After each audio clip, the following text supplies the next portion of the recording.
Live from the Panera Studios, it's the Reading with Robin show, brought to you each week by my friends at Panera Bread, where their Pink Ribbon Bagel campaign just started to support Breast Cancer Awareness Month.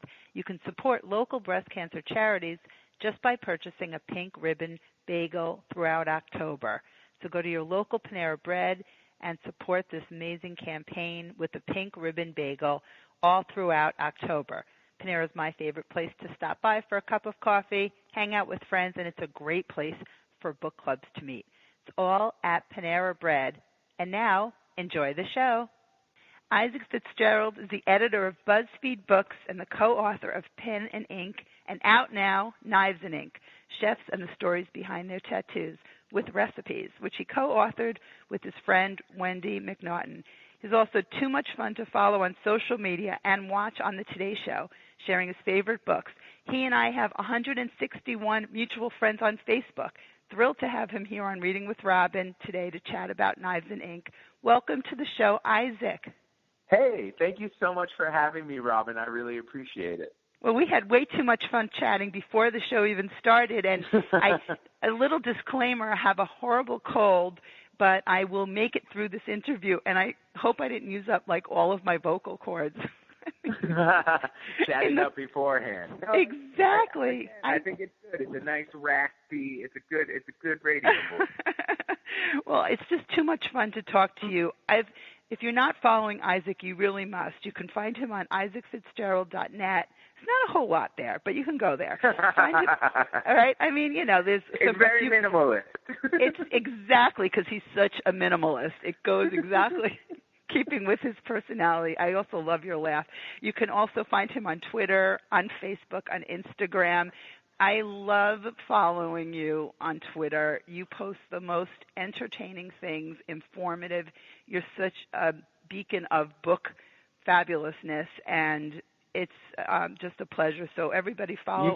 You can't see it because we're on the radio, but I'm blushing. Oh, I love that. Thank you.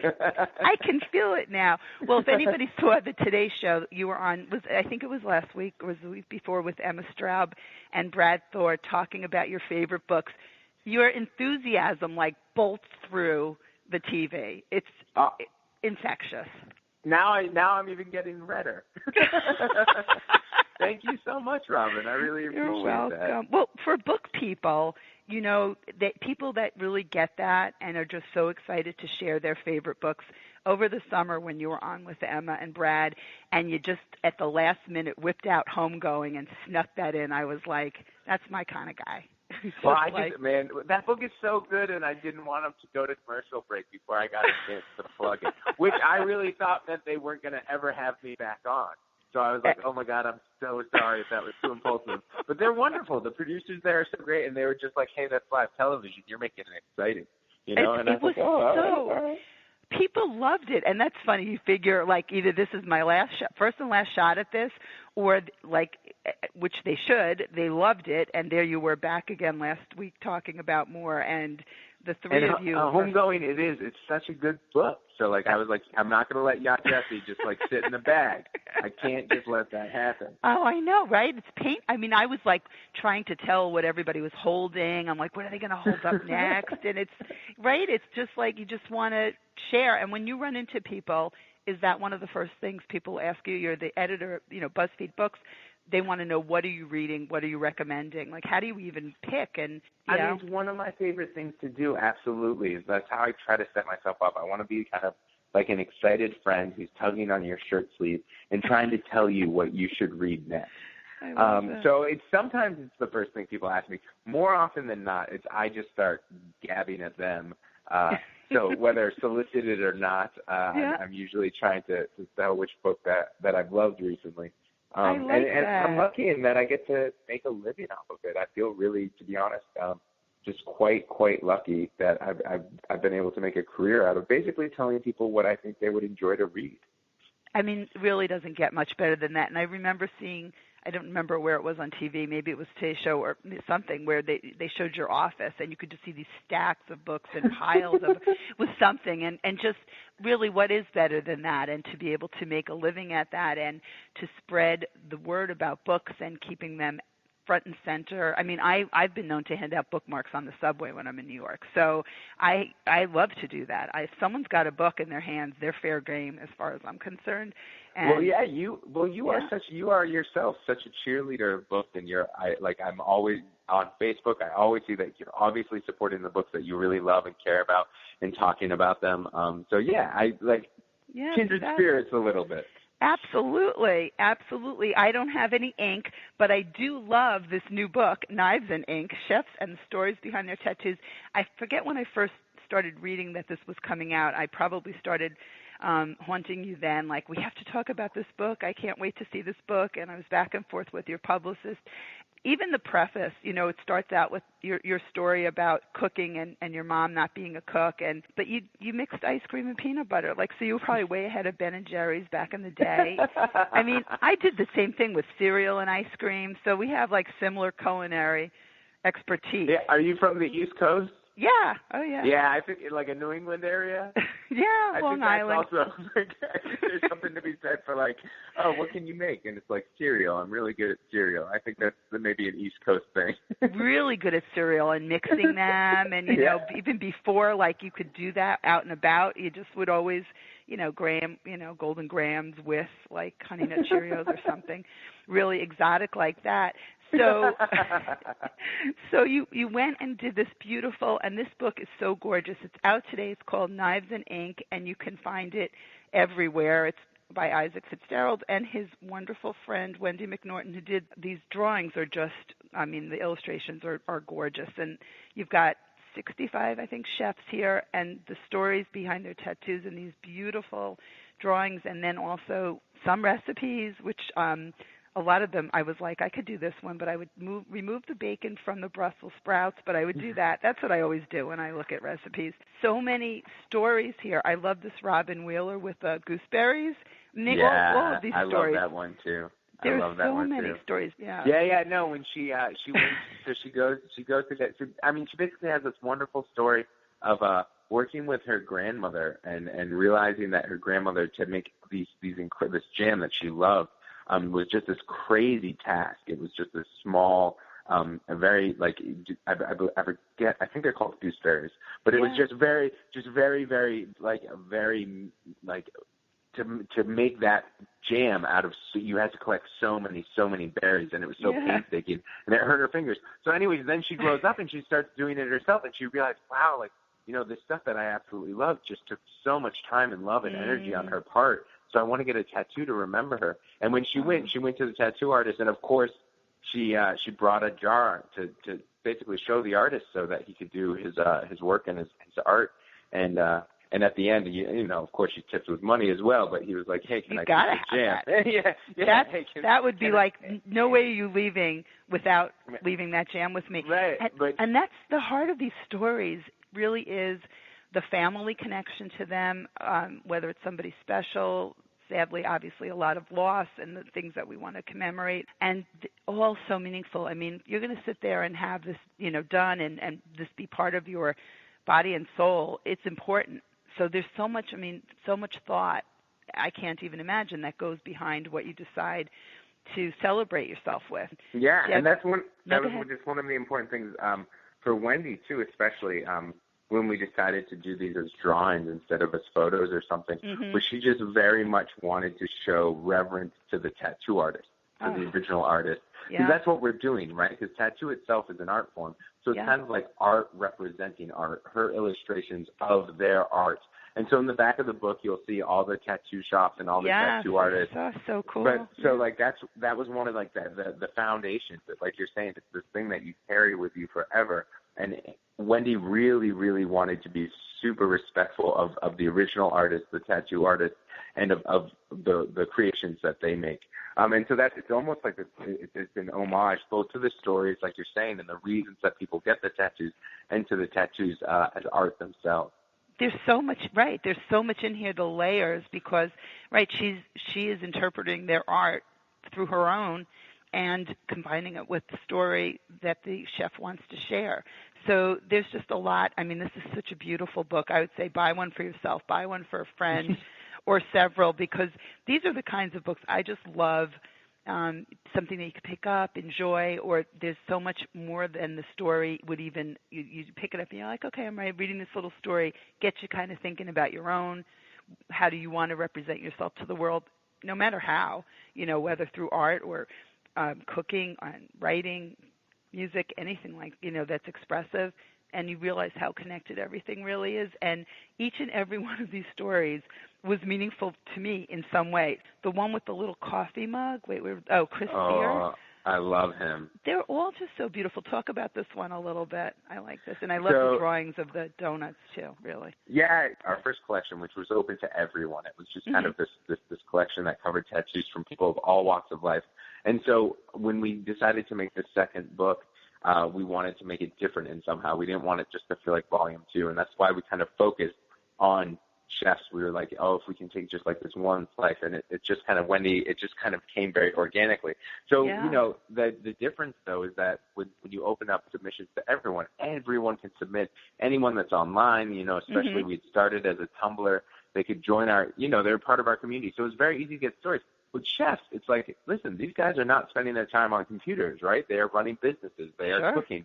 They are creating their own art, and that's the next level, kind of, right? There's tattoos as art. Yeah. There's Wendy's art. There's storytelling as art, and then there's also their culinary art, their incredible ability with food. So we actually had to kind of really go out and get people to really, to trust us, to talk to them and say, hey, you might have these personal stories or these reasons behind these tattoos, and to bring them on and gain their trust that they want to be a part of this project, because that's what it is. It's not just me and Wendy. It's a collaboration with all the chefs that are in it. So Chris Spears, who you're talking about, was one of our first guests. Wow. I'm very fond, too, because it was like, okay, this might actually work. And he just had this beautiful mug. And one of my favorite things that he has there is just that little ring of blue around the top of the mug. And Wendy's art captures that so beautifully. And that brings me back to what I was saying before, which is that's what this book has that pen and ink doesn't, which is not only did Wendy draw these people and their tattoos, but she did so many spot illustrations because she realized that she was going to have to represent the food that they made. And different things that go. So there are these beautiful spot illustrations with it too. But yeah, that cup, it's a little ode to both his wife, and her maiden name, and also to his mother. And yeah, I love it. Yeah, there's just so much attributing to the connection we feel to the people that are so special to us, and that they're always with us in some way, and then certainly in this way, always with us. Lauren Marceleros, I love this with the hot and sour soup, and the place that she winds up opening in her story from Florida. I mean, I'm on the phone with Isaac Fitzgerald, and I feel like I want to hear him tell me every one of these stories from Knives and Ink. It's out today. It is just a gorgeous book.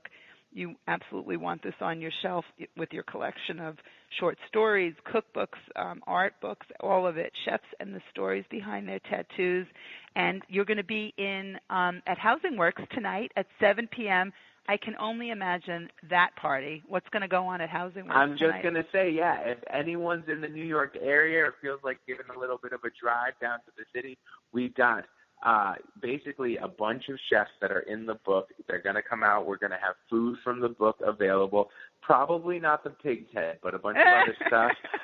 There's going to be wine and beer and whatever you want. And they're going to read from the book, which is really wonderful to me, because these are people whose art is appreciated. Every day they create these things that people consume and that they love. So it's going to be fun, I feel like, to watch them kind of present art in a different way, in a place that they're not used to. It's not going to be 30 things going on at once with knives and fire, and they're in the back of a kitchen. We're going to put them on stage, and I'm already they're like, listen, if you give me 40 orders at once, I know what to do, but I need to read this in front of people, and so it's going to be I think it's going to be a lot of fun, and just a really nice way to appreciate the chefs that helped us make this book. I can only imagine how much fun. So there definitely won't be knives thrown and fire going at Housing Works. But no knives. and so people can just show up. It's at 7 o'clock. Yeah, and Housing Works free. Totally free. And what's the address of Housing Works? I can't think off the top of my head. I'm sorry. If you look at Housing Works, cafe, and bookstore. Go onto Facebook and search Knives and Ink. You'll find the event page. It's open to the public. It's totally free. And the other thing that's great is Housing Works is actually a bookstore that raises money to fight AIDS and homelessness in New York City. So it's all for a good cause, which is fun, too. Absolutely. I was just going to say that. That's one of the things that I've been to a lot of events there, and so all book purchases are even like doubly meaningful. And it's a great space, and it's just a great place to know about Housing Works in New York City. So that's happening tonight at 7 o'clock, and there'll be chefs there, food, and any chance of like a little Facebook Live maybe, because you're so great on social media? I don't think we're going to have a video set up, but sometimes they do record, so maybe we'll be able to post a podcast.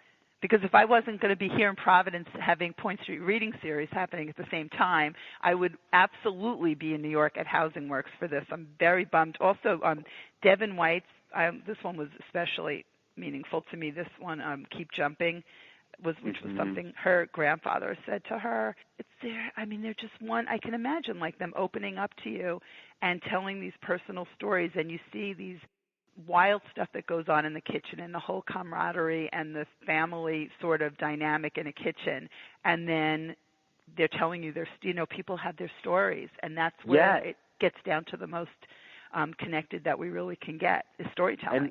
And that's the most beautiful part. You had mentioned the hot and sour soup one, like you said, that really showed the camaraderie in the kitchen. It's about these two female chefs who on Sunday afternoons when things were a little slow, they would order some takeout, and they would always get this hot and sour soup, and it was kind of this way of remembering their friendship. And that's a very, back of the kitchen, back of the house focused tattoo. But then the other one that you just mentioned, the Keep Judging, some of these tattoos have nothing to do with the food at all. These are people who are chefs, but they're getting these tattoos, like you said, as a remembrance of family, or as an encouragement, in this case, from her grandfather, just to keep jumping, just to keep. She had actually twisted her ankle, and everyone in her family was kind of giving her a hard time. And they're in the hospital for their grandfather, and he just said, no, keep jumping. It doesn't matter if you hurt your ankle sometimes. You got to keep taking those risks. So that's, exactly. It's about these personal stories and connections, some about food, some about their art, and some about family or loved ones lost. And sometimes it's just as simple like the fact of the matter is sometimes tattoos are funny or they're enjoyable. You get them. Because. Yeah, exactly. Sean Thomas of Blue Plate in San Francisco is one of my favorites in the book. I was like, what's the story? And he's like, they're just pretty. Yeah, and that, right. Sometimes you just want something pretty to look at. Yeah, well, the chef who has the little piece of cake on her hands, that one, those were so pretty. The desserts, who doesn't want to look at dessert all day? And I'm glad you got back to the hot and sour soup, because sometimes I go another way, and I wanted to come back to that one. So awesome that you did that, because I thought that was really beautiful that they now work together.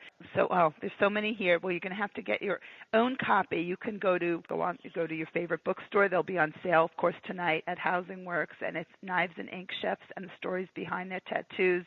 And will Wendy be in town, or she's in San Francisco? Yes, Wendy's coming out for the event. She's going to be there. Oh, she's it's really going to be party. there too. Yeah, it's really going to be a party. Wendy's going to be there, and then she and I are also going to be doing an event on November 2nd in San Francisco, and then in Portland we'll be at the Wordstock Book Festival out there. But yeah, so Wendy and I are doing a little mini thing to try and get the word out. But that's why it's so helpful, and really appreciate you having this radio program that promotes these books and these different artists and authors in these different ways, because it's great to be able to reach people in cities that maybe we can't get to, especially because Wendy's on to the next project. She's so good. Oh, is she? I was reading about that. Her next project is this incredible cookbook that is definitely worth looking up. She's partnered. It's funny, I talk in the book about how I don't know how to cook at all. When we started this project, neither did Wendy, but she's been working on this cookbook, and she's actually had to learn. It's called, I think it's like Salt, Fat, Heat, and Acid. I might have messed that up a little bit, but if you look up Wendy MacNaughton in cookbook, it'll come up. And so will Salt and Acid and Fat. And so is that one out? Is that one out soon? That one's coming out in the spring. Good. This is like this book. I'm not joking. It's like 500 pages. It's like a tome. Wow. It's so going to be in the creme de la creme of cookbooks. Wow. Well, I will be thrilled to have her on. I love, you said that I like to share, and and I'm glad that, it's helpful. This is such a passion, and it's that same, like you say, kindred spirit of sharing. And when I see something that just is fabulous on so many levels, I love to share it. So it really is my pleasure. And also, before I let you go, congratulations on the great piece, the review in the San Francisco Chronicle. And you were telling me off air there why that was so important. So much. It was like, it's so wonderful that our hometown paper, so Wendy and I met in San Francisco, like I was saying, and this whole project was kind of born out of San Francisco. And Wendy still lives in San Francisco, and she's this beloved Bay Area artist. But so Entertainment Weekly called it one of the must-read books of the fall. I saw that. I love it. Yeah, and Elle gave it this great write-up as well. And, of course, those mean the world. Like, I never thought my name would be an L. That's not something that was supposed to happen. That's the best thing about life. You can get L tattooed. You going to get an L tattoo there? Yeah, just Entertainment Weekly right across my chest. But the thing is that those are all, like, every single thing is so helpful when it comes to getting the word out about a book. But the San Francisco Chronicle is just so special because that is kind of being Wendy. It feels like it's the books, it's the project, Pen and Ink and Knives and Ink. It's its hometown newspaper. Yeah. And the guy who wrote it up just really got it, just really got what the book was about. So it was so lovely to see that. Oh, I love that. Well, I was hoping you were going to sneak it onto the Today Show. I'm like, wait a minute. Brad took out a second one. He did the extra. He stole your trick from the summer, and he got an extra book out. I'm like, where's Knives and Ink? But yeah. See, that's the thing. It's like I try when I'm wearing my editor hat when I'm part of it's and you know this too, I'm sure. It's about I really like shining the spotlight on other people's works, and I like making sure that I'm helping champion and herald their work. And so on the Today Show, don't get me wrong, the producer afterwards was like, "Wait, you had a book? Like, I can't." Like she was maybe a little like not mad, but she was like, "I can't believe you didn't tell us. We definitely would have given you room to plug it." And it was like, "No, I'm here as the books editor. I'm here to shine the spotlight on other people's work. But then I get to do things like this and get to talk about my own book a little bit, and it means a lot." Well, it's my pleasure, and like I said, everybody will be showing you the love because you are so beloved, and you have that great little giggle thing going on. And, the Today Show can just book you separately. Kathy Lee and Hoda should just have you on and have their own little Isaac segment because you're such an engaging breath of fresh air, and people love to watch you. And I should also say, go to isaacfitzgerald.net because one of my favorites was the essay that you wrote. And we're going all over the place here. No, that's fine. One of my favorites was the essay you wrote about being a former fat kid, and I know that went crazy viral all over the place. And it was really meaningful to read that, and I know people will really connect with that. So visit isaacfitzgerald.net. Find him on Twitter, Facebook, Instagram, and at Housing Works tonight at 7 o'clock with Wendy MacNaughton and Knives and Fire and Bears Oh My. So much fun. I promise fun. No one will get hurt. No, nobody will be harmed in the making of this book party. Lots of fun. And I bet if you see Isaac, you could say, hey, we're in a bookstore. What should I be reading? And before I let you go. So right now, here's the thing. Sometimes I feel really great because I get to pick the book that maybe nobody's talking about. Yeah. But I won't lie. This fall, I'm picking the book that Oprah's already told you to read. So like I said on the Today Show, don't listen to me, listen to Oprah. But Colson Whitehead's The Underground Railroad. I just really think everyone should be reading this book right now. It's so incredible. The craftsmanship, the storytelling, the imagination, the use of fiction to do what fiction does best, which is actually examine truths. It's just such a wonderful book for that. So that would be my rec. Colson Whitehead's The Underground Railroad. All right, so The Underground Railroad. And I interviewed Jodi Picoult for Small Great Things, and that was her, number one pick. So everybody's saying Colson Whitehead's. You're right. Who's going to argue with that? Oprah said it. And I was in the elevator. I was telling Jodi at Random House when Oprah had picked it, and they were running upstairs with it to have it photographed. It was in the summer. And I was like, well, this is a historic moment. Only need Oprah here in this elevator. It would have been perfect. I love it. That's so good. I'm just saying that it's so great to see so many people kind of come around. Sometimes it feels really good to have the little secret book. You're like, oh, this is the one nobody's talking about. But other times it's so great to see a book that you really think is worthwhile just get championed in the way that this book is. I love that. So it's Underground Railroad, Colson Whitehead. When you have a secret, quiet book that nobody knows about, email it to me and we'll talk again because I love the Deal. Robin, I love it. Absolutely. Look forward to it, and all the best with Knives and Ink, chefs and the stories behind their tattoos. It's Isaac Fitzgerald. Find him at isaacfitzgerald.net. Every place on social media. He'll get right back to you. You're awesome on all of it, and have the best time tonight celebrating at Housing Works. And thank you so much for appearing on Reading with Robin. Thank you so much for having me. It means so much to me, and you're doing the best. All right, so keep kicking butt for books. Kicking butt for books. I love that. Thanks, Isaac. All right, bye, Robin.